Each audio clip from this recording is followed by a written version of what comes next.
కాకినాడలో సమగ్ర శిక్ష ఉద్యోగులు చేపట్టిన సమ్మె 5వ రోజుకు చేరింది. హెచ్ఆర్ పాలసీ అమలు చేసి సుప్రీంకోర్టు తీర్పు ప్రకారం సమాన పనికి సమాన వేతనం అమలు చేయాలని డిమాండ్ చేశారు. ఇక ప్రభుత్వ సంక్షేమ పథకాలన్నిటినీ వర్తింపజేయాలని, 10 లక్షల రిటైర్మెంట్ బెనిఫిట్, పీఎఫ్, ఈఎస్ఐ తక్షణం వర్తింపజేయాలని వారు డిమాండ్ చేశారు. మరణించిన ఉద్యోగుల కుటుంబాలలో కారుణ్య నియామకాలు చేపట్టాలన్నారు.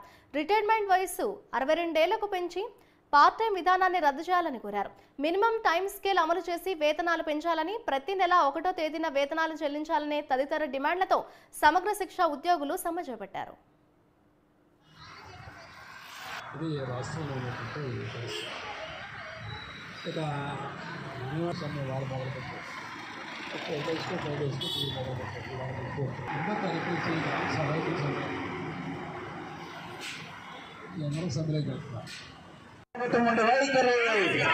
పరిష్కరించాలి పెండింగ్ సమస్యలన్నింటినీ స్థానిక రాజకీయ నాయకుల యొక్క ప్రభావాలకి గురి కాకుండా భద్రతతో కలిగినటువంటి ఉద్యోగం